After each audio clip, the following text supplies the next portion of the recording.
innahu min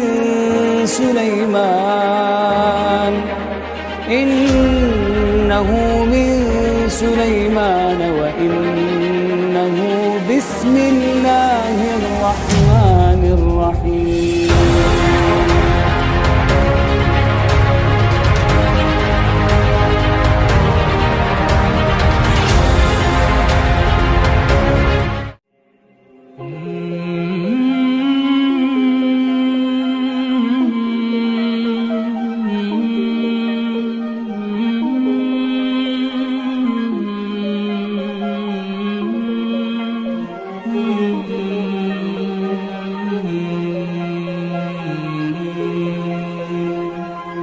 Kita akan membahas permasalahan yang sedang viral di media. Hampir setiap hari kita dipertontonkan keganasan Zionis Yahudi terhadap saudara kita yang ada di Palestina. Sampai per hari ini saja, baru saja saya melihat berita, sudah hampir 8.000 lebih kaum muslimin yang menjadi korban keganasan orang-orang Yahudi. Dan yang sangat memprihatinkan adalah justru kebanyakan yang meninggal itu adalah anak-anak, kemudian wanita-wanita, orang-orang tua renta, dan orang-orang yang tidak bisa mengangkat senjata. Ma'asyiral muslimin yang dimuliakan Allah Subhanahu wa taala. Dan orang-orang Zionis Yahudi ini,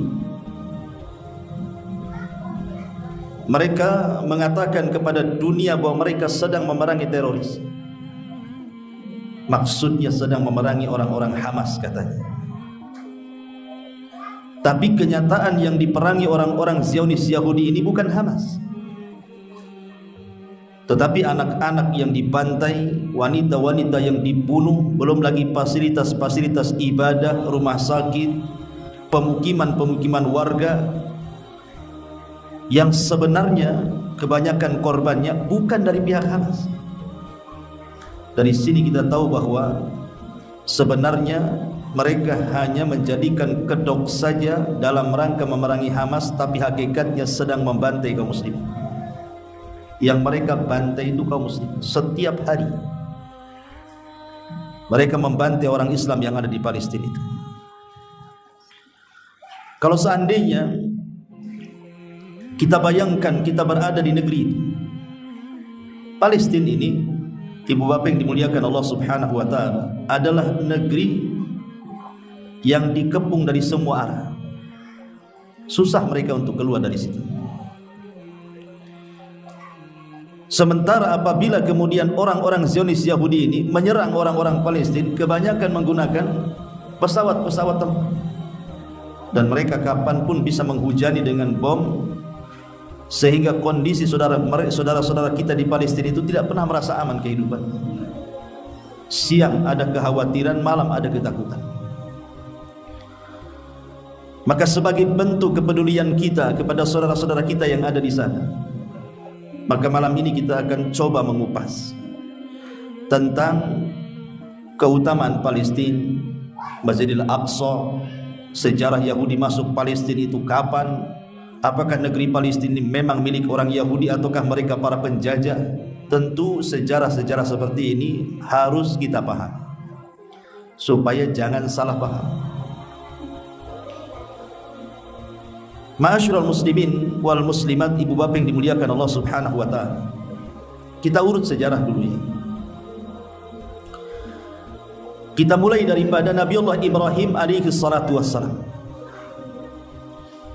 Nabi Ibrahim alaihi salatu wassalam dikenal memiliki dua istri, satu sah dan satu budak. Ibrahim menikah dengan wanita-wanita lain, tapi yang terkenal cuma dua. Pertama Sarah dan yang kedua Hajar. Dari Hajar inilah lahir yang kelak akan menjadi Nabi Arab, dialah Ismail alaihi salatu wassalam. Dan dari Hajar lahirlah Ishak, dan dari Ishak inilah lahir Yakub. Yakub inilah yang disebut dengan Israel, yang nanti keturunannya disebut Bani Israel. Nabi Allah Yakub alaihi salatu wassalam dalam sejarah itu memiliki 12 anak. Salah satunya jadi nabi, namanya Nabi Yusuf alaihi salatu wassalam. Singkat cerita, Nabi Yusuf ini putra Yakub alaihi salam dizalimi oleh 10 saudaranya. Yang Al-Quran menceritakan dalam kisah surah Yusuf itu, dimasukkan Yusuf ke dalam sumur. Kemudian datang para kafilah dagang mencari air, kemudian nampak ada sumur, hendak mengambil air, rupanya yang ditimba bukan air tapi manusia. Kemudian Yusuf pun dibawa oleh kafilah dagang sampai ke Mesir, karena ketika itu Palestina dengan Mesir itu masih satu daerah, belum terpecah. Sampai di Mesir, Yusuf pun kemudian dijual. Tetapi Allah subhanahu wa ta'ala takdirkan yang membelinya itu bukan orang biasa, tapi pejabat Mesir, namanya Al-Aziz. Maka Nabi Yusuf pun kemudian diangkat menjadi anak dari seorang pejabat Mesir. Tentu kalau kita mengkisahkan Nabi Yusuf terlampau panjang, karena Al-Quran sudah menceritakan secara detail dalam surah Yusuf. Bahkan dijadikan satu nama surat dalam Quran, namanya surah Yusuf. Jadi Nabi Yusuf alaihi salatu wassalam belakangan kemudian setelah liku-liku kehidupannya, banyak musibah, akhirnya Allah subhanahu wa ta'ala angkat derajatnya. Nabi Yusuf pun diangkat menjadi bendaharawan Mesir oleh Fir'aun di zaman itu. Karena Fir'aun itu istilah raja bagi yang menguasai Mesir. Jadi Fir'aun itu banyak, ada Fir'aun 1, Fir'aun 2, sampai di zaman Nabi Musa pun ada Fir'aun. Akhirnya kemudian Nabi Yusuf memboyong seluruh keluarganya yang berada di Palestina itu. Nabi Yakub dan seluruh keluarganya diboyong ke Mesir. Kan Nabi Yusuf dihargai dan dihormati di Mesir, akhirnya keluarganya pun diberikan satu wilayah untuk hidup di situ. Lah dari 12 putra Yakub ini akhirnya beranak pinak di Mesir. Jadilah kemudian turunan Nabi Allah Yakub dari 12 putranya itulah yang kemudian disebut Bani Israel. Jadi Bani Israel itu mulai berkembang di mana? Di Mesir. Tapi qadar Allah, setelah Nabi Yusuf alaihi salatu wassalam meninggal dunia, kemudian Fir'aun pun berganti dengan Fir'aun yang lainnya. Kebetulan penggantinya ini adalah Fir'aun yang ganas, Fir'aun yang jahat.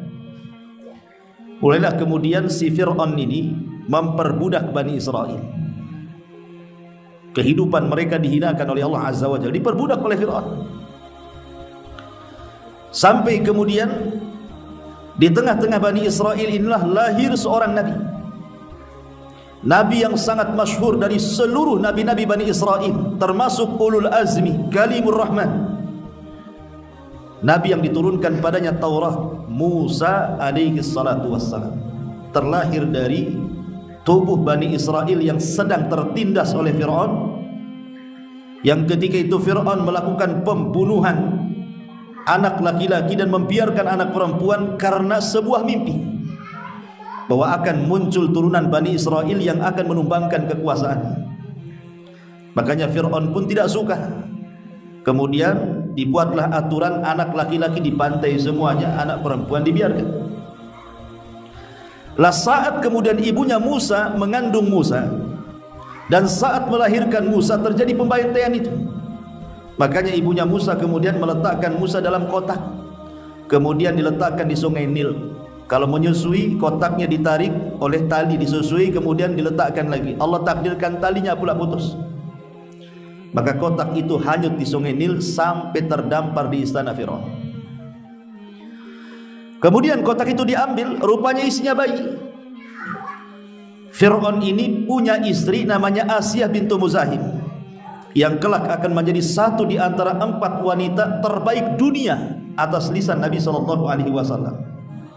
Kata Nabi SAW, laki-laki sempurna itu banyak, tapi wanita sempurna cuma 4. Dimulai daripada Asiyah bintu Muzahim, istri Fir'aun. Yang kedua Maryam bintu Imran, ibunda Isa bin Maryam. Yang ketiga Khadijah bintu Khuwailid, istri Nabi SAW. Dan yang keempat Fatimah, putri Nabi SAW. Inilah wanita terbaik dunia yang kelak akan memimpin semua wanita di surga.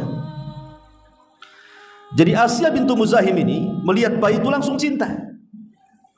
Hampir-hampir Fir'aun mau membunuhnya, tapi kemudian dihalang-halangi dan mengatakan, boleh jadi anak ini akan menjadi penyejuk mata saya dan mata engkau wahai suamiku. Tapi Fir'aun mengatakan, tidak, cukup penyejuk matamu dan tidak menyejukkan mataku.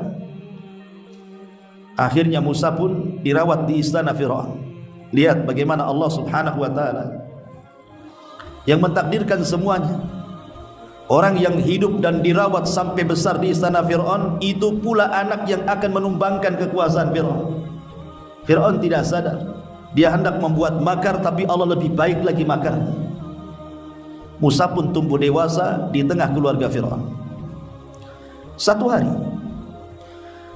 Nabi Musa kemudian berjalan-jalan di ganggang kota Mesir. Nampak ada 2 pemuda yang sedang bertengkar. Akhirnya kemudian Nabi Musa pun melerai. Rupanya yang bertengkar itu 1 anak muda dari turunan Bani Israel dan 1 anak muda dari kaum Kibti. Kaum Kibti itu kaumnya Fir'aun. Maka Musa membela anak muda dari Bani Israel, tiba-tiba memukul anak muda dari kabilah Fir'aun. 1 kali pukul mati rupanya. Musa ini punya kekuatan. Gara-gara pembunuhan ini maka Musa takut. Akhirnya Musa pun kabur dari Mesir, kemudian menuju Madian. Di Madian inilah berjumpa dengan seorang yang sangat saleh, namanya Syuaib, bukan Nabi. Namanya Syuaib. Syuaib ini orang saleh, punya 2 anak putri. Disinilah Nabi Musa kemudian menikahi salah satu putri dari orang saleh namanya Syuaib di Madian. Dan Madian itu masuk negeri Arab. Artinya istrinya Musa itu orang Arab. Karena Musa bukan orang Arab, orang Mesir. Ma'asyiral muslimin yang dimuliakan Allah Azza wa Jalla, singkat cerita, setelah Musa bertahun-tahun tinggal di Madian sampai punya istri dan keturunan, tentu dia kangen ingin berjumpa dengan keluarga. Pulanglah Musa dari Madian menuju Mesir. Di tengah jalan inilah Musa mendapatkan wahyu, diangkat jadi nabi di sebuah bukit namanya Wadin Muqaddasi Tua, bukit tua. Disitulah Musa dapat wahyu. Dan Allah Subhanahu wa ta'ala langsung perintahkan kepada Musa, idhab ila fir'auna innahu tagha. Sesampainya kau di Mesir, datangi si Fir'aun itu, karena dia orang yang melampaui batas. Ajak kepada tauhid. Kemudian Musa pun sampainya di Mesir bingung dia mau mendakwai Fir'aun. Kenapa? Karena Musa itu tidak fasih ngomongnya, pelat. Tapi dia punya saudara namanya Harun. Maka dia meminta kepada Allah agar Harun dijadikan nabi dan dijadikan teman dakwahnya, dan Allah kabulkan. Akhirnya Harun pun diangkat jadi nabi oleh Allah karena permintaan Nabi Musa. Berangkatlah Musa dan Harun dakwah Fir'aun. Sampai akhirnya banyak kisah lah, tidak mungkin saya ceritakan, sampai berakhir dengan duelnya Musa dengan tukang-tukang sihir Fir'aun. Tapi Musa bisa mengalahkan tukang-tukang sihir itu. Akhirnya ribuan tukang sihir bertobat kepada Allah. Fir'aun marah. Akhirnya kemudian membunuh semua tukang sihir. Kata Abdullah ibn Abbas radhiyallahu anhu, lihat tukang-tukang sihir Fir'aun itu. Di pagi hari mereka tukang-tukang sihir jahat, tapi di sore hari mereka menjadi tukang-tukang sihir yang mati syahid. Akhirnya Nabi Musa alaihi salatu wassalam pun merasa bahwa kondisi Bani Israel yang ada di Mesir ini tidak aman, karena setiap hari ada penindasan Fir'aun. Maka Musa meminta petunjuk kepada Allah Azza wa Jalla. Akhirnya Allah Subhanahu wa ta'ala memerintahkan Musa untuk membawa Bani Israel ke mana? Ke tanah perjanjian. Itulah yang disebut dengan Palestina. Inilah permulaan orang Yahudi masuk Palestina. Lalu siapa Yahudi dan siapa Bani Israel? Bani Israel ini keturunan 12 putra Yakub. Lah dari 12 putra Yakub itu salah satu namanya adalah Yahuda. Yahuda ibnu Ya'qub. Dari Yahuda ibn Ya'qub inilah turunannya disebut Yahudi sampai hari ini. Kan namanya banyak putra-putra Yakub, ada Yusuf, ada Binyamin, ada Lawi, macam-macam. Nah, salah satunya Yahuda. Turunannya disebut Yahudi. Berangkatlah kemudian Nabi Musa bersama Bani Israel. Fir'aun tahu, Fir'aun tidak mengizinkan Bani Israel meninggalkan Mesir, maka Fir'aun mengejar dengan pasukan. Ketika kemudian Musa terhalang dengan laut yang sangat luas, Bani Israel ketakutan dan mengatakan, innala mudrakun, wahai Musa, lihat tentara Fir'aun sudah melihat kita. Di belakang ada tentara Fir'aun, di depan ada lautan, mau pergi kemana kita? Matilah kita di sini gitu. Tapi Musa mengatakan, jangan takut, innama iya rabbi sayahdin. Ingat kebersamaan Allah bersama kita, pasti Allah akan tunjukkan jalan kepada kita. Singkat cerita, akhirnya Allah Subhanahu wa taala merintahkan Musa untuk memukulkan tongkat, dan itulah mukjizat yang sangat besar yang Allah berikan kepada Musa berupa tongkat. Dia bisa jadi ular, dia bisa memukul lautan sehingga menjadi jalan, dia bisa memukul batu mengeluarkan air, macam-macam tuh fungsi tongkatnya. Akhirnya kemudian ketika Allah memerintahkan Jibril untuk menemani Nabi Musa, kemudian akhirnya Musa pun memukulkan tongkat ke lautan itu, jadilah 12 jalan. Kenapa dibuat 12 jalan? Karena putra Yakub itu 12. Jadi masing-masing kabilah itu satu jalan, sampai di ujung sana. Fir'aun ini baru nyusul dari belakang. Ketika Bani Israel sudah di ujung, Fir'aun di tengah lautan. Maka Nabi Musa alaihi salatu wassalam disuruh untuk memukulkan kembali lautan. Tiba-tiba lautan yang terbelah menjadi jalan tiba-tiba menyatu. Disitulah Allah adab Fir'aun, Allah tenggelamkan Fir'aun dan bala tentaranya. Ada yang mengatakan semua tentaranya hilang dan musnah kecuali jasad Fir'aun yang selamat. Konon katanya jasad Fir'aun yang sekarang di Mesir yang dimumikan itu adalah Ramses yang kedua. Itulah Fir'aun yang jahat yang ada di zaman Nabi Musa, Ramses Ats-Tsani, Ramses kedua. Kalau anda berangkat ke Mesir, nampak ada muminya Fir'aun, untuk menjadi bukti bahwa sejarah Fir'aun itu ada. Walaupun masih berselisih ulama, apakah Fir'aun yang dimumikan itu Fir'aun di zaman Nabi Musa atau Fir'aun yang mana? Wallahu a'lam. Karena tidak ada bukti yang otentik masalah ini. Lah Bani Israel ini melihat bagaimana Fir'aun itu ditenggelamkan, luar biasa. Tetapi Bani Israel tidak pernah bersyukur kepada Allah Azza wa Jalla. Mereka sudah diselamatkan oleh Nabi Musa, dan mereka melihat dengan kedua mata musuh yang mereka menindas hari-hari ditenggelamkan oleh Allah Azza wa Jalla. Ketika mereka baru berjalan beberapa waktu dari diselamatkan itu, rupanya mereka tiba-tiba lewat di sebuah desa atau kawasan yang para penduduknya menyembah patung anak sapi. Tiba-tiba kemudian Bani Israel mengatakan kepada Nabi Musa alaihi salatu wassalam, ij'al lana ilahan kama lahum alihah. Wahai Musa, bisa enggak kau buat Tuhan seperti Tuhan orang ini?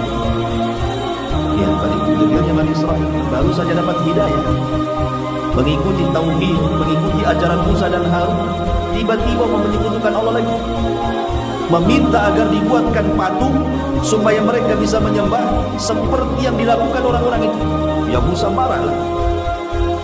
Musa pun kemudian bertakbir Allahu Akbar. Musa kemudian marah dan mengatakan di hadapan Bani Israel, apakah kalian akan menyembah sesembahan selain daripada Allah Subhanahu wa taala? Sungguh kalian umat yang tercela.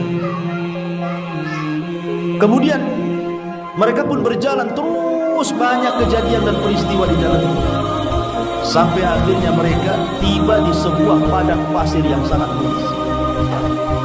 Tapi padang pasir itu sudah mendekati Al-Quds, maksudnya sudah mendekati tanah perjanjian yang dituju oleh Musa alaihi salatu wasalam untuk membawa Bani Israel dan tinggal di tanah perjanjian itu. Masalahnya, mereka tidak bisa masuk begitu saja ke Baitul Maqdis, ke tanah perjanjian itu, karena harus melewati beberapa kota. Salah satunya kota Ariha. Kalau Allah takdirkan Anda berziarah ke Palestina, ke Israel sana, maka kita akan mendapati satu kota tertua di dunia, namanya kota Ariha. Lah, kota Ariha ini sudah ada penduduknya. Penduduknya adalah orang-orang Arab dari Kan'aniyun. Jadi sebelum Bani Israel yang di situ ada orang-orang Yahudi sampai di Palestina itu, Palestina sudah ada orang. Siapa mereka? Mereka orang Arab. Jadi dahulu ketika Yaman, kita tahu kalau disebut Yaman itulah negeri Arab pertama, negeri Yaman. Karena di situ nabi-nabi Arab diutus. Nabi Arab itu cuma 4. Pertama Nabi Allah Hud diutus kepada kaum Ad. Yang kedua Nabi Saleh diutus kepada kaum Thamud. Kemudian yang ketiga Nabi Syuaib diutus kepada kaum Madian. Dan yang ketiga Nabi kita Muhammad SAW diutus kepada seluruh manusia, manusia dan jin. Karena Rasul adalah Nabi terakhir, Nabi akhir zaman, itulah Nabi Arab. Adapun Ismail bukan Nabi Arab, walaupun dia ke Arab, dia musta'arab. Orang yang bukan Arab tapi fasih berbahasa Arab, maka disebut Arab. Tapi yang betul-betul Nabi Arab itu cuma fasih. Lah, di antara orang-orang Arab yang ada di Yaman ini terjadi pacaklik hebat di zaman. Mereka kelaparan. Karena kelaparan, akhirnya kemudian mereka pun mencari daerah-daerah yang mereka bisa tanam. Maka banyak kemudian berhijrah ke sana kemari. Lah, salah satunya orang-orang Arab Yaman itu dari kalangan Kan'aniyun, keturunan kaum Adi. Yang kalau diurut sampai ke atas keturunan Syam, putra Nuh. Ya. Itulah yang kemudian hijrah sampai di Palestina. Dari sini kita tahu sejarah bahwa Palestina itu sudah ditempati orang Arab sebelum Yahudi masuk. Itu sejarah. Berarti Yahudi masuk itu mencaplok. Mereka datang belakangan, bukan datang awal-awal. Karena yang menempati Palestina sebelumnya adalah orang-orang Arab dari kalangan Kan'aniyun. Ada beberapa kabilah, ada namanya kabilah Yabusiyun, ada kabilah Amuriyun, macam-macam kabilah Arab menetap di Al-Quds itu. Ada yang menempati lembah-lembah, ada yang menempati Al-Quds, ada yang menempati Ariha, kota tertua. Lah, Nabi Musa ini tidak bisa sembarang masuk melewati kota untuk sampai di Al-Quds itu, kecuali harus berperang. Karena orang-orang itu ganas-ganas, besar-besar badannya. Tahulah kaum Ad, kalau kita cerita tentang kisah Nabi Hud itu, Ad itu kan tinggi-tinggi ke badannya kayak raksasa. Jadi Bani Israel melihat musuhnya gede-gede, ketakutan akhirnya. Ketika Musa menjanjikan kita akan menang, tapi mereka karena sudah takut duluan. Itulah ciri orang Yahudi dari dulu pengecut. Sehingga mereka mengatakan kepada Nabi Musa alaihi salatu wassalam dengan perkataan yang sangat lancang sekali, dan mengatakan idhab anta wa rabbuka faqatila innaha huna qaidun. Ucapan ini dicantumkan dalam Quran. Bagaimana kurang ajarnya Bani Israel kepada Musa dan mengatakan, ya Musa, kalau kami harus berperang melawan orang-orang Kan'an itu, kami tidak sanggup. Kalau kau mau perang, berangkat sendiri, ajak Tuhanmu, perang berdua, kami duduk-duduk nonton di sini. Kan? Coba bayangkan omongannya. Kalau kau ingin perang silakan, tapi ajak Tuhanmu saja berdua saja. Kami nonton di sini, siapa yang menang, siapa yang kalah. Kan? Sebab pembangkangan Bani Israel kepada Musa inilah akhirnya Allah kutuk mereka. Bagaimana cara mengutuk? Mereka terdampar di padang pasir dan tidak bisa keluar dari situ selama 40 tahun. Tidak bisa keluar. Mereka mau keluar, keliling-keliling ke situ lagi, yang disebut dengan negeri linglung. Linglung nggak tahu jalan. 40 tahun mereka terdampar di padang pasir, tidak ada pohon, tidak ada air, tidak ada makanan. Akhirnya mereka datang kepada Nabi Musa alaihi salatu wasallam, ya Musa, kami butuh makan. Akhirnya Musa berdoa kepada Allah Azza wa Jalla, turunlah makanan yang disebut dalam Quran manna dan salwa. Manna wa salwa, ada makanan namanya manna dan salwa. Manna itu semacam daging, salwa itu semacam madu. Itulah makanan turun dari langit. Kemudian mereka haus dan mengatakan, ya Musa, kami haus. Maka Musa kemudian memukulkan tongkatnya di batu, keluar 12 mata air. Kemudian mereka mengatakan, ya Musa, kami kepanasan di tengah padang pasir dan ada pohon. Maka Allah mengatakan, dikirim awan yang kemudian menaungi mereka dari terik matahari. Mereka harus hidup seperti itu di tengah padang pasir. Singkat cerita, akhirnya kemudian Allah takdirkan Nabi Harun meninggal. Kemudian setelah Harun meninggal, Musa pun meninggal di tanah linglung ini. Belum sampai ke Al-Quds, belum sampai ke tanah perjanjian. Tapi Nabi Musa alaihi salatu wassalam meminta kepada Allah agar kematiannya didekatkan dengan Al-Quds. Saat datang malaikat maut hendak mencabut nyawa Nabi Musa alaihi salatu wassalam, Musa tak terima, ditempeleng malaikat maut sama Musa. Hadis ini sahih. Namanya hadis Musa menempeleng malaikat maut. Akhirnya malaikat maut ini mengadu kepada Allah dan mengatakan, "Ya Rabb, Engkau mengutus diriku untuk mencabut nyawa orang yang tidak mau mati," katanya. Kemudian Allah mengatakan kepada malaikat maut, "Katakan kepada Musa, kalau dia ingin hidup, letakkan telapak tangannya di punggung kerbau lembu, ya. Nanti setiap helai rambut yang tertutup oleh tangannya itulah satu helainya kehidupan Musa satu tahun."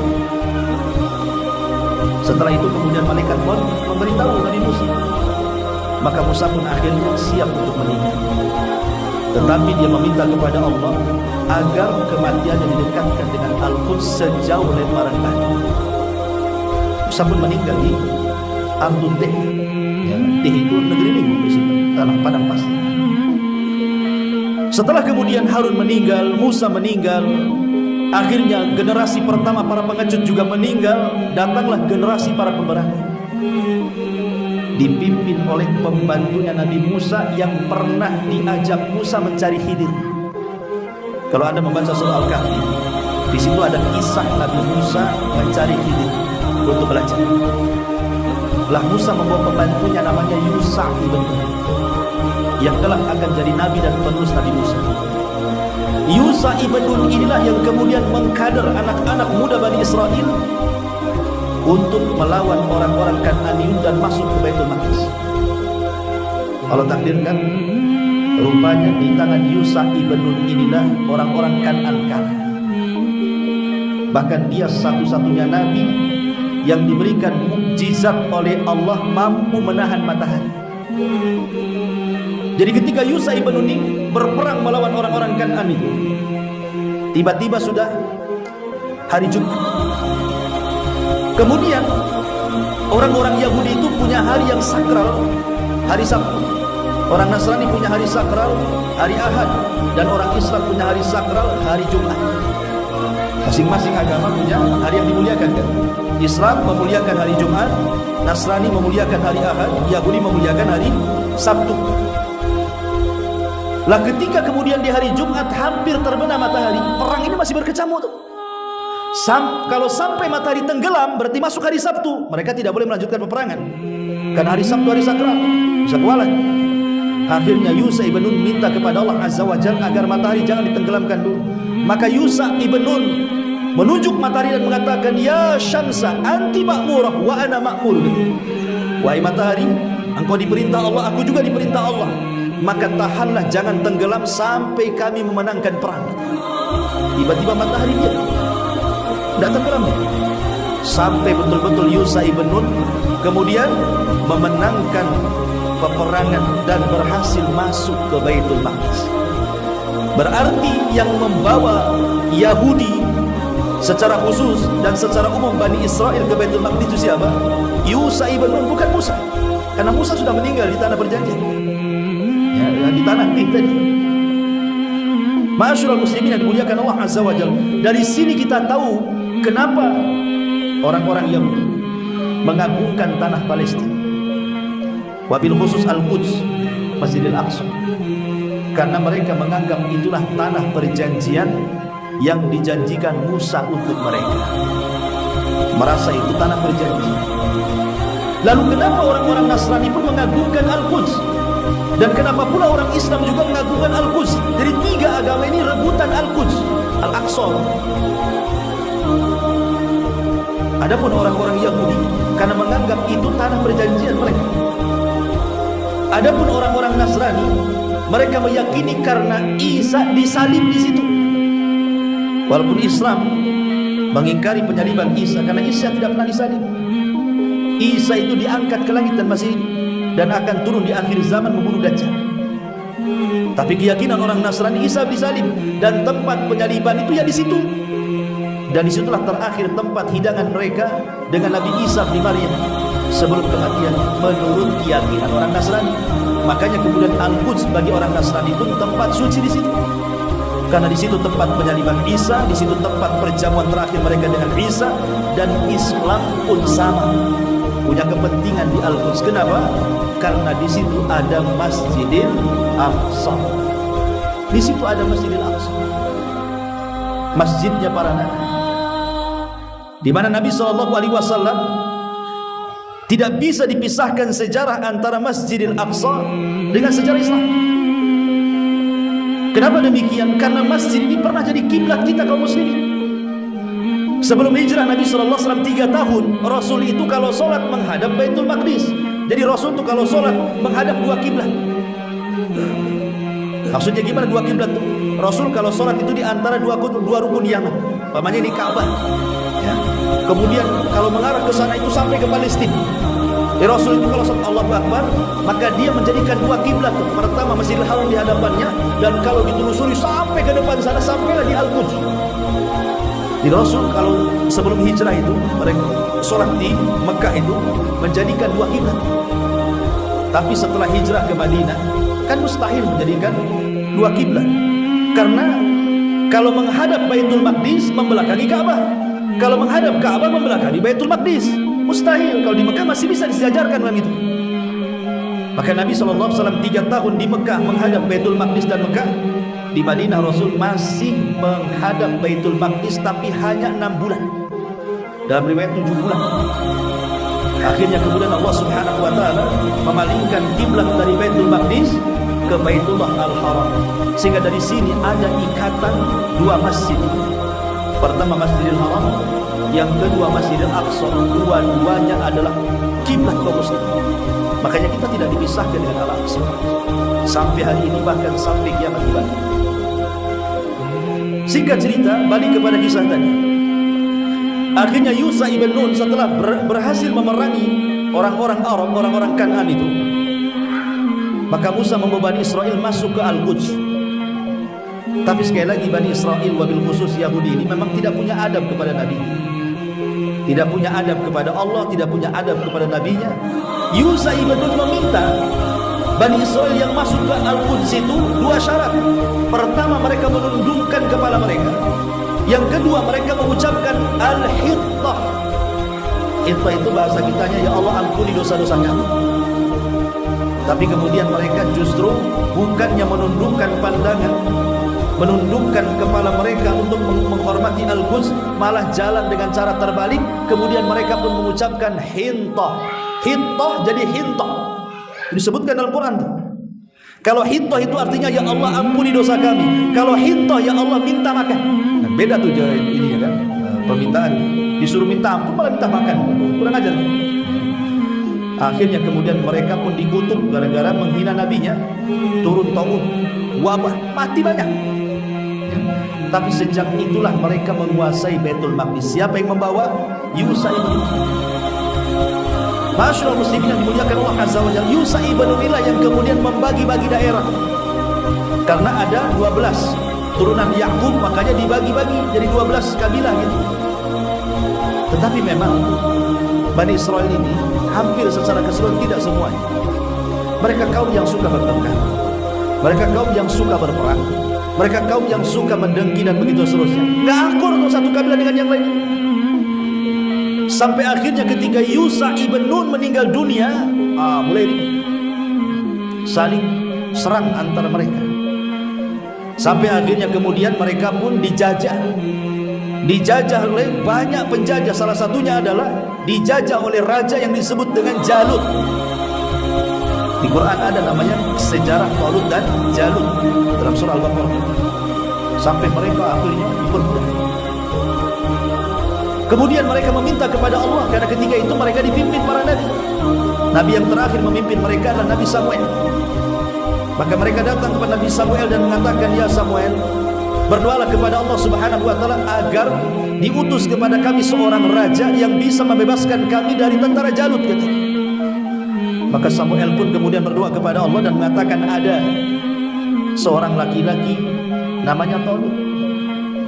Mereka mengatakan, ngapain si Tolut jadi raja kami, gitu. Dia orang miskin, penggembala kambing. Yang benar raja lah, raja itu yang kaya, terhormat. Masa orang kaya dia jadi raja? Tapi kemudian Samuel mengatakan, Tolut gitu-gitu ini, dia diberikan kecerdasan dan kekuatan fisik. Jangan sampai. Akhirnya kemudian Nabi Samuel berdoa kepada Allah agar Tolut menjadi raja Bani Israel dengan cara apa? Mengambil kembali tabut yang dicuri Jalut. Tabut itu kotak yang dulu Nabi Musa pernah ditaruh di situ. Itu namanya tabut.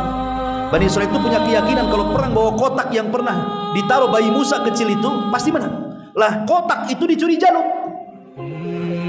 Jadi malaikat mengambil kembali tabut itu, kemudian diserahkan kepada Tolut. Barulah Bani Israel percaya bahwa Tolut bisa memenangkan perang. Akhirnya Tolut pun memimpin Bani Israel untuk melawan Jalut. Berangkat dengan ribuan pasukan.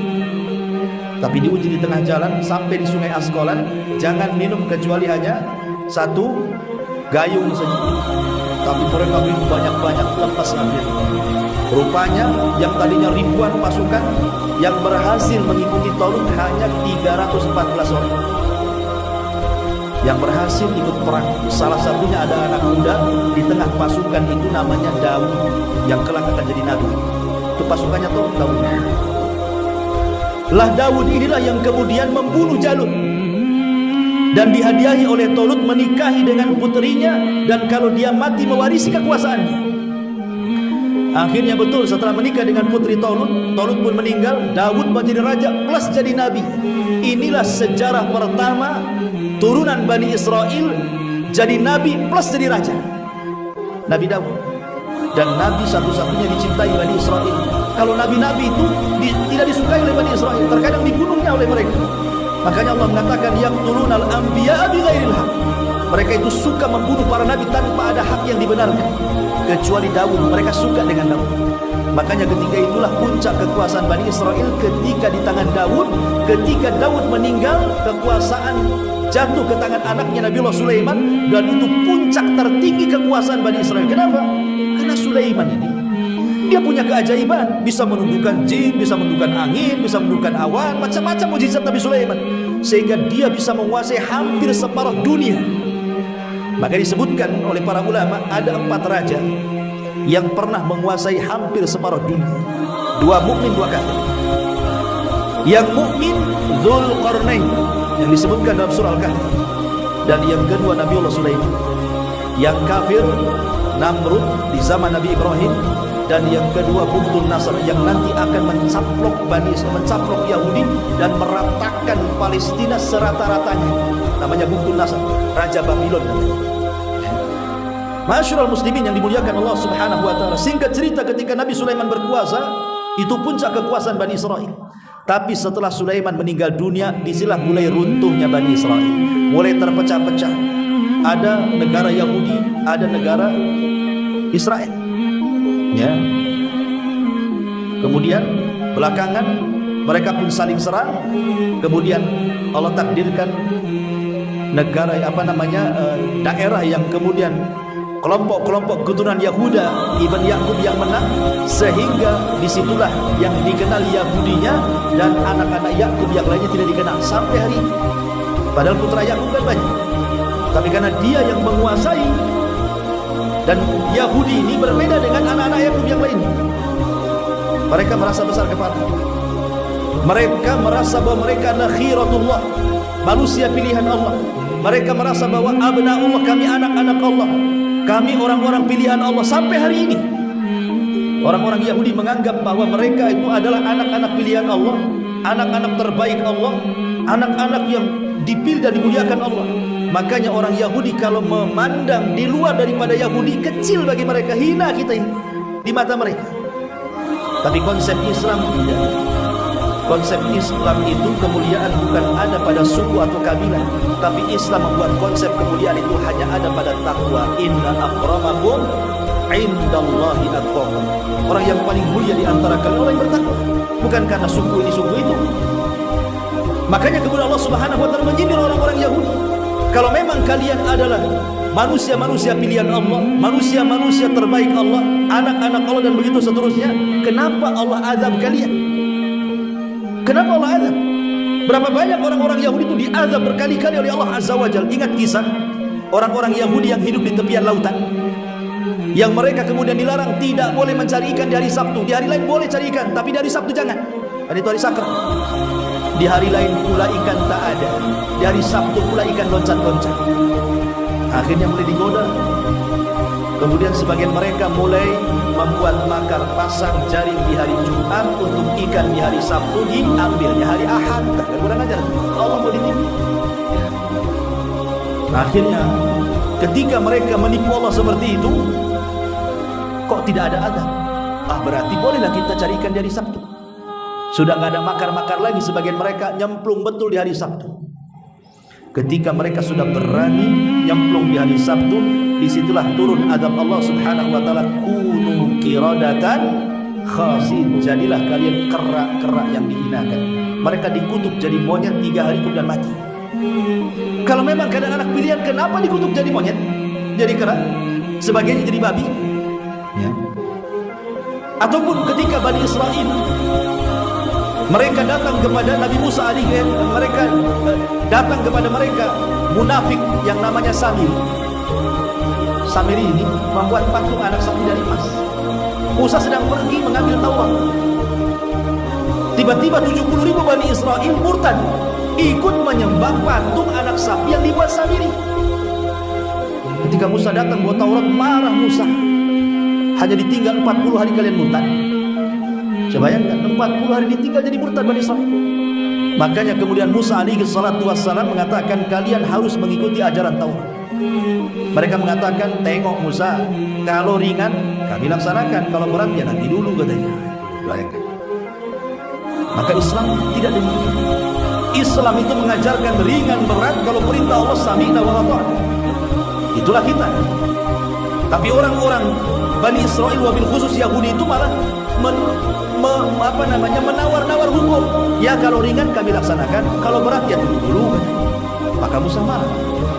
Akhirnya kemudian Musa berdoa kepada Allah untuk diangkat bukit Tur. Wa rafa'na fawqakumut Tur. Allah katakan, kami angkat bukit Tur di atas kepala mereka. Maka Musa mengatakan, mau ikut Taurat atau dihantam bukit di atas kepala, kata. Akhirnya mereka pun takut kalau seandainya bukit menghantam mereka. Mereka pun tobat sujud, tapi sujudnya tidak benar.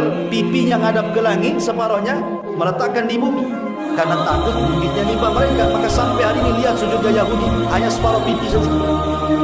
Kalau kita kan betul-betul sujud, mereka separuh pipi saja. Karena ketika itu secara sujud mereka itu pipinya ke tanah satunya melihat bukit, jangan-jangan menghantam mereka kan gitu. Masa harus diancam seperti itu? Mereka harus diancam baru mengikuti Taurat. Ketika mereka tobat, akhirnya kemudian bukit itu dikembalikan. Tapi masalahnya tobatnya harus saling membunuh. Kan sebenarnya sama aja kan, tidak tobat dihantam bukit, tobat saling bunuh, mati juga dua-duanya. Tapi kan beda, kalau mati karena tobat masuk surga, kalau mati dihantam bunuh masuk neraka lah kan begitu. Karena azab namanya. Tapi di sini bukti kisah-kisah di Quran itu, kalau memang orang-orang Yahudi pengklaiman mereka hari ini, mereka adalah anak-anak terbaik Allah. Nahnu abna'ullah, kami anak-anak Allah. Nahnu ahibballah, kami adalah manusia-manusia pilihan Allah. Maka Allah mengatakan, qul falima yu'adzibukumullah, kata Allah. Kalau memang karena orang-orang terbaik, kenapa Allah azabkan dia? Kalau memang orang terbaik, tidak mungkin Allah azab. Maka itu pengklaiman mereka saja. Makanya Yahudi di mana saja mereka berada, di negara mana saja pasti buat onar.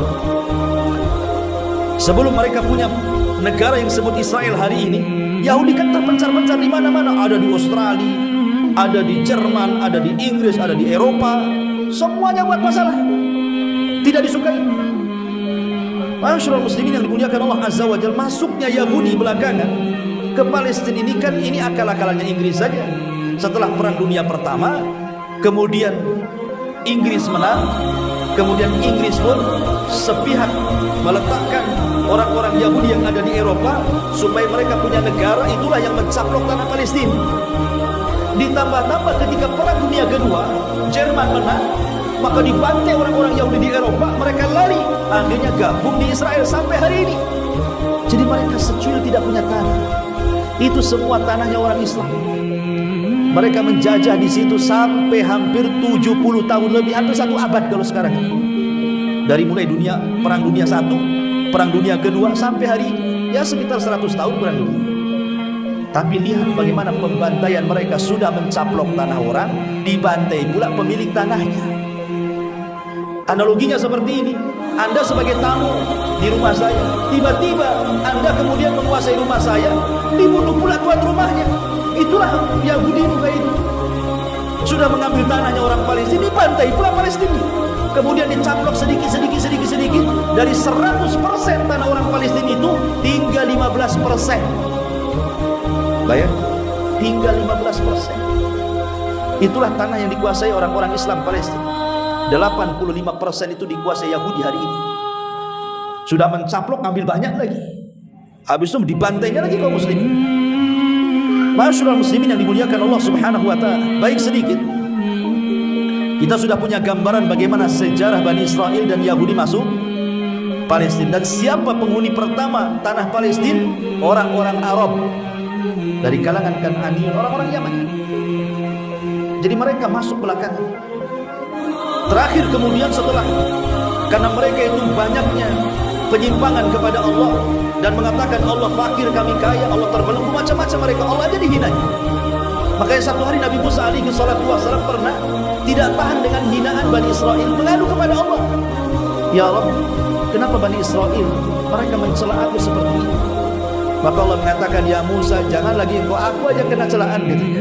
Allah aja kena celaan mereka. Enggak ada yang selamat dari lisannya orang Yahudi, Allah aja dicela dia. Masyaallah muslimin yang dimuliakan Allah Subhanahu wa taala. Maka setelah kita tahu sejarahnya, bahwa secara histori sejarah itu bukan tanah mereka, tanahnya orang Arab. Kemudian belakangan setelah kemudian mereka dijajah oleh banyak penjajah, mulai dari Babylon menjajah, kemudian datang Persia menjajah, kemudian terakhir dijajah oleh Romawi, orang Nasrani. Lah sejak itulah Palestina dikuasai Romawi lama, dan Yahudi diusir kemana-mana. Barulah kemudian di zaman Umar bin Khattab radhiyallahu anhu, Umarlah yang membebaskan Palestina dari tangan orang-orang Nasrani. Gak ada Yahudi zaman itu yang menguasai orang-orang Romawi. Umar itulah yang membebaskan. Tapi setelah Umar meninggal, lama akhirnya dicaplok lagi orang Nasrani. Di zaman Salahuddin Al-Ayyubi diambil lagi. Salahuddin Al-Ayyubi meninggal terus, akhirnya dicaplok lagi orang-orang Nasrani. Kemudian dikuasai Mesir. Tapi belakangan kemudian terbelah Palestina dengan Mesir, beda negara. Akhirnya sampai hari ini bukan Nasrani menguasai, tapi Yahudi. Yahudi pesek, Yahudi yang justru lebih bengis dibandingkan orang-orang Nasrani sampai hari ini. Masyaallah muslimin yang dimuliakan Allah Subhanahu wa taala. Baik, sedikit kita akan menjelaskan keutamaan Al-Quds, keutamaan Masjidil Aqsa, keutamaan Palestina secara umum, supaya kita paham dan lebih cinta dengan Masjidil Aqsa. Disebutkan dalam hadis Abi Dzar Al-Ghifari radhiyallahu anhu. Hadis ini dikeluarkan Imam Bukhari dalam Sahihnya.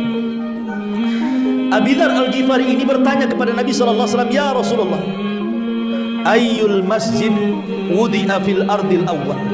Rasul, masjid mana yang pertama kali dibangun oleh Allah Azza wa Jalla di permukaan bumi? Maka Rasul mengatakan, Al-Masjidil Haram. Masjidil Haram lah masjid pertama yang ada di bumi. Siapa yang membangun? Malaikat. Ada yang mengatakan Nabi Adam. Ya. Kemudian baru dibenahi di masa Ibrahim. Ibrahim itu bukan membangun dari awal, fondasinya sudah ada, dia hanya tinggikan saja.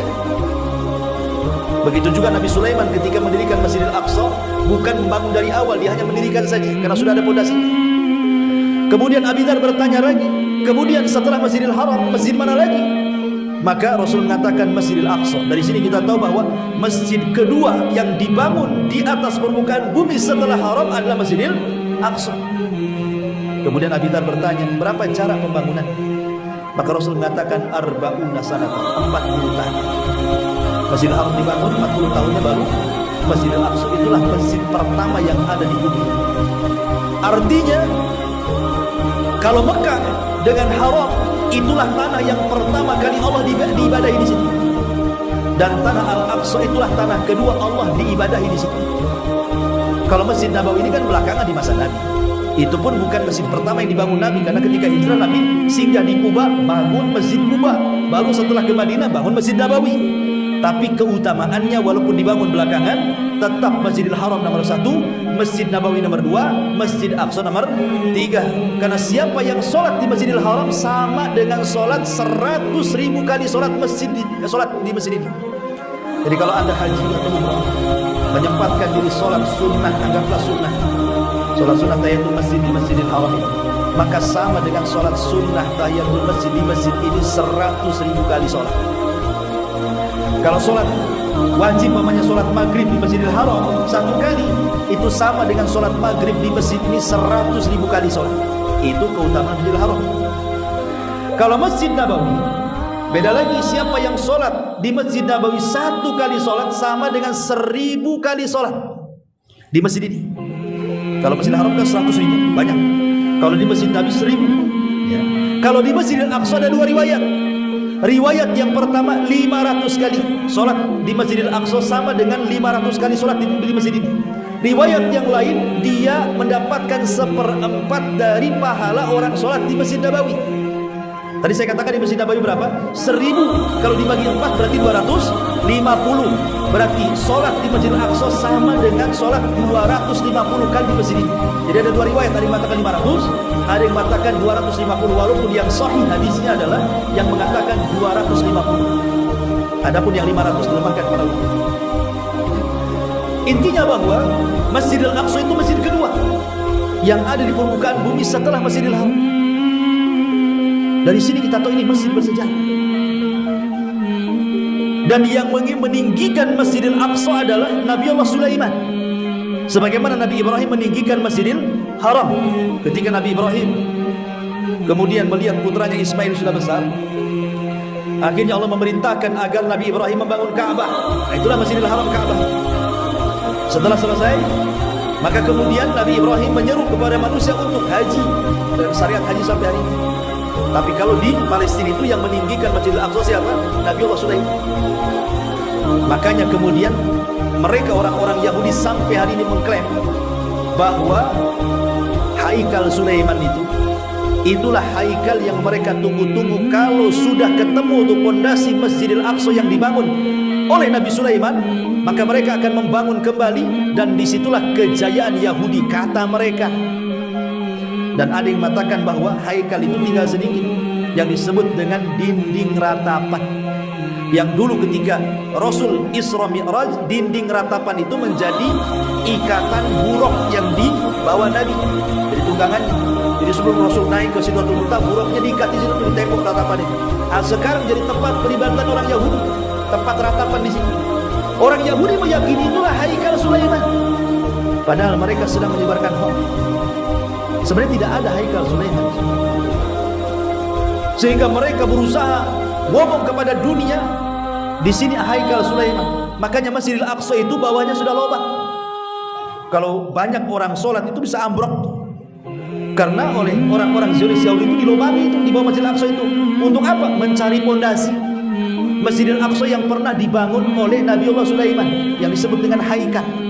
Karena orang-orang Yahudi meyakini menurut mereka, kalau haikal itu ditemukan, mereka akan merobohkan Masjidil Aqsa, kemudian membangun haikal itu yang pernah dibangun oleh Nabi Sulaiman. Dan mereka yakin kalau haikal itu terbangun, maka Meteus mereka, orang yang akan membawa orang Yahudi menguasai dunia akan datang, yang menurut Islam disebut Dajjal.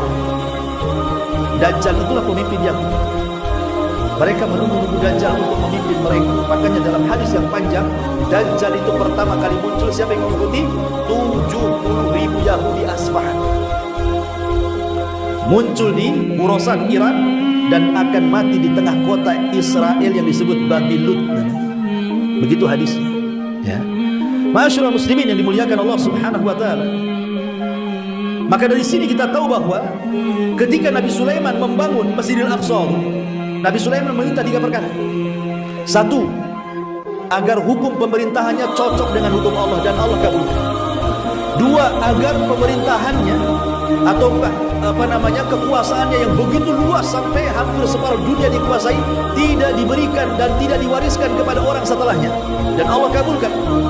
Kemudian yang ketiga, siapapun yang datang ke Masjidil Aqsa tidak ada niat kecuali sholat, maka keluar dari Masjidil Aqsa sudah tidak punya dosa seperti bayi. Yang Nabi SAW, mudah-mudahan yang ketiga ini dikabulkan, karena Rasul pernah sholat di Masjidil Aqsa, bahkan menjadi imam lagi para nabi. Bahkan itulah Aqsa yang menjadi akhir perjalanan Isra, awal dan akhir perjalanan Mi'raj. Nabi SAW di Masjidil Aqsa. Berarti pembangunan Masjidil Aqsa itu 40 tahun setelah pembangunan Masjid Al-Haram. Inilah kenapa kemudian kita harus ingat Palestina, karena di situ ada masjid bersejarah yang disebut dengan Masjidil Aqsa.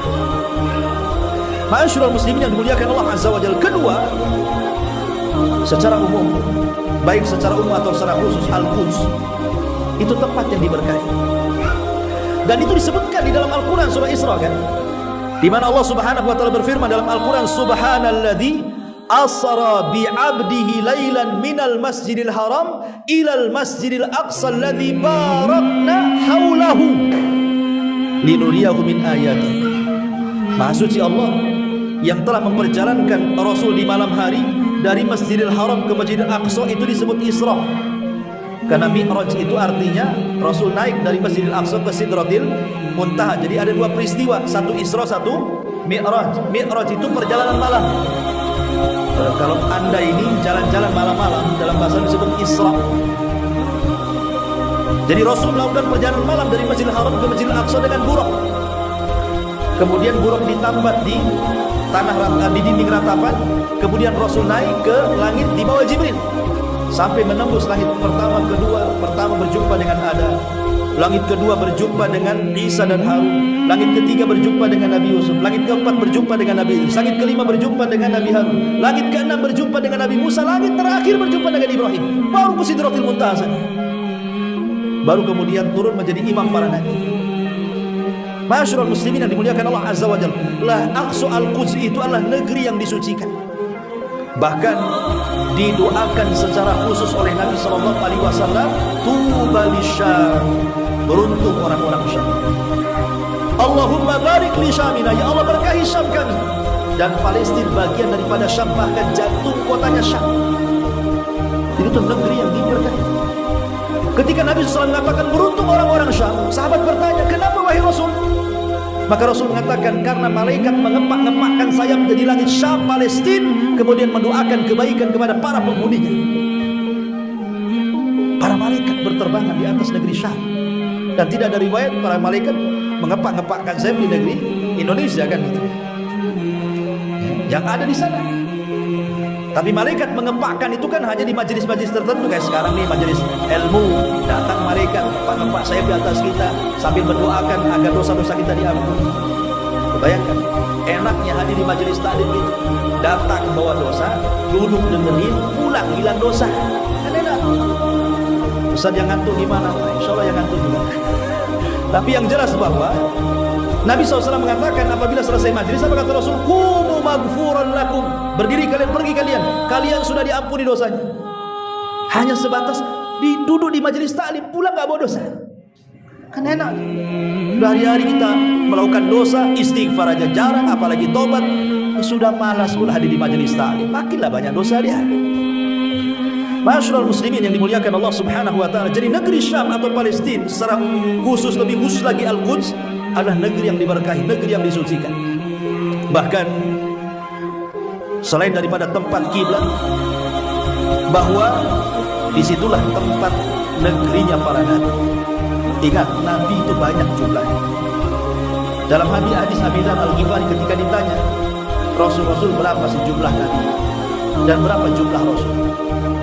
Maka Rasul mengatakan jumlah Nabi itu 120.000. Dalam riwayat 124.000. Adapun jumlah Rasul 315. Tapi yang kita kenal hanya 25 Nabi dan Rasul, karena tercantum dalam Al-Quran 18 namanya tercantum dalam surah Al-An'am, dan lebihnya tercantum di beberapa surat sehingga genap menjadi 25 Nabi dan Rasul.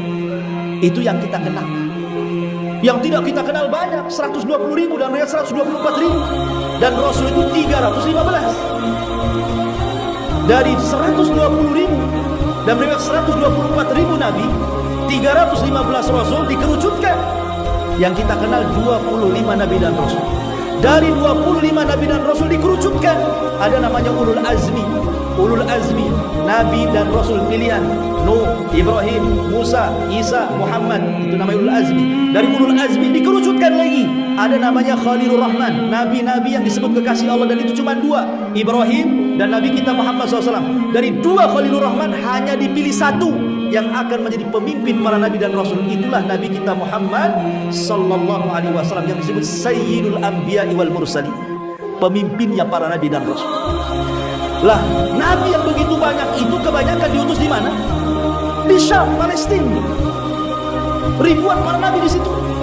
Makanya kenapa Palestina itu disebut Biladul Anbiya, negerinya para Nabi, negerinya Sulaiman, negerinya Daud, negerinya Ishak, negerinya Yahya, negerinya Zakaria, dan negerinya para Nabi yang lainnya. Kan Nabi-Nabi Bani Israel banyak, tapi negeri Arab cuma 4 saja, Hud, Soleh, Syuaib sama Rasulullah SAW. Tapi Nabi Bani Israel ribuan, dan itu pusatnya di Masjidil Aqsa. Makanya itu pusat kiblatnya para Nabi. Termasuk Nabi SAW pernah singgah di situ. Bahkan bukan hanya itu saja, itu negerinya para sahabat. Ketika Umar bin Khattab radhiyallahu an, yang sebelumnya di zaman Abu Bakar terjadi penaklukan Damaskus, kemudian melebar sampai ditaklukkan Persia, sampai ditaklukkan Syam, dan berakhir dengan penaklukan Baitul Maqdis di tangan Umar bin Khattab. Ribuan para sahabat datang ke Syam, datang ke Palestina. Itu negerinya para sahabat. Di situ Umar bin Khattab datang, di situ Mu'adz bin Jabal datang, di situ Bilal bin Rabah datang, di situ ada Amr ibn As, Khalid ibn Walid, Yazid bin Muawiyah, Abi Sufyan bin Muawiyah, macam-macam para sahabat datang ke Syam. Abu Hurairah radhiyallahu anhu. Itu negerinya para sahabat. Negerinya para ulama, terlahir dari Palestina ini ulama besar, Imam Syafi'i. Imam Syafi'i lahir di mana? Di jalur Gaza. Itulah Gaza, itulah lahirnya Imam Syafi'i di situ. Di Palestina ada namanya Asqalan. Di situ lahir ulama dunia namanya Imam Ibnu Hajar Al-Asqalani yang mensyarah kitab Sahih Bukhari itu. Jadi itu negerinya para ulama, bahkan negerinya kitab-kitab para ulama dunia yang terlahir dari Palestina. Jadi Palestina ini bukan hanya sekedar negeri para nabi, negeri para sahabat, negeri para ulama, negeri kitab-kitab. Itu negeri sangat bersejarah. Kalau takdirkan Anda punya uang umroh, transitlah di Palestina, pelajari sejarah Palestina. Karena Palestina itu ada hubungan erat dengan kita kaum muslim. Karena nanti di akhir zaman, sebelum kiamat dibangkitkan, tanda kiamat terakhir yang besar itu apa? Munculnya api. Tanda kiamat besar itu 10. 1 dimulai dari Dajjal, 2 turunnya Isa bin Maryam, 3 Ya'juj wa Ma'juj, 4 dukhan, asap yang gelap yang meliputi langit, 5 munculnya binatang dari perut bumi dan bisa bicara yang disebut dengan Dabatul Ard.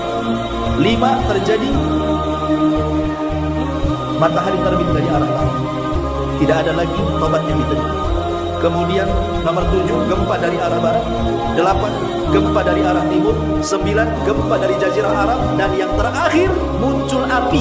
Dari mana? Dari Yaman, tepatnya dari Aden. Kemudian juga muncul api dari arah Hijaz. Kemudian api ini bersatu menggiring manusia. Satu dunia digiring. Api ini tidak membakar manusia, hanya menggiring saja. Kemana? Ke Syam, Palestina.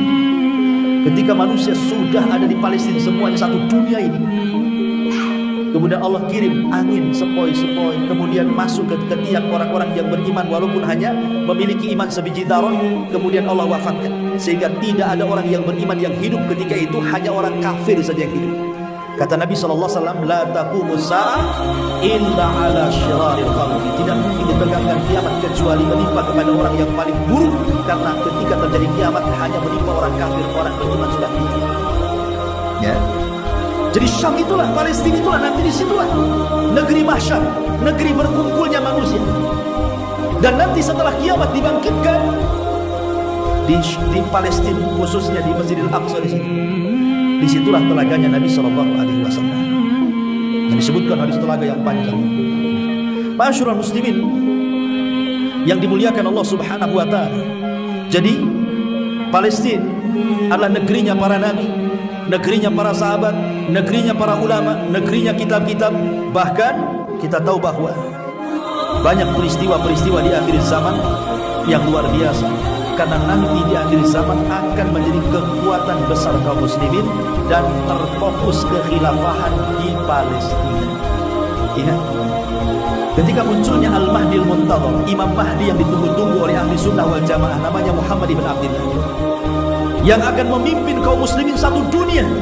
Pusatnya di mana? Palestina. Kata Rasul sallallahu alaihi wasallam, imaratu Baitul Maqdis kharabu Yathrib. Ketika pemerintahan terpusat di Palestina, robohlah kota Madinah, karena semua terpusat di Palestina. Disitulah terjadi peperangan maha dahsyat yang Islam menyebutnya Malhamatul Kubra, Yahudi menyebutnya Armageddon. Pusat kekuatan kaum muslimin di mana? Palestina. Makanya Yahudi sehebat apapun mereka menguasai Palestina, menjajah Palestina, tetap Palestina itu akan tetap ada. Tidak mungkin tidak ada. Karena hadis Nabi SAW mengatakan tempat itulah tempat di mana kekuasaan kaum muslimin di akhir zaman akan terpusat di situ. Tapi jangan salah artikan bahwa hadis ini seperti ada orang yang cocok logi itu.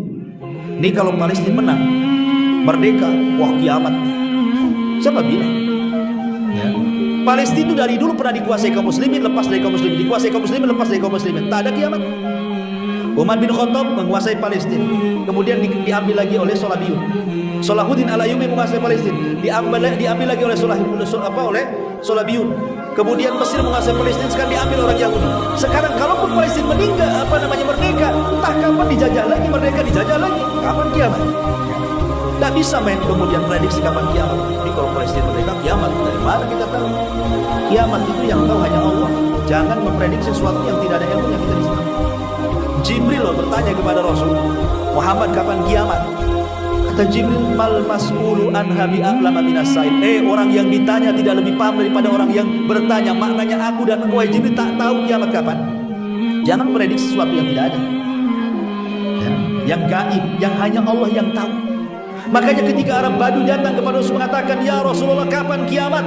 Kata Rasulullah, wa ma'adat talaku, dari tadi tanya kapan kiamat, hanya kapan kiamat, apa yang kau siapkan untuk kiamat emang?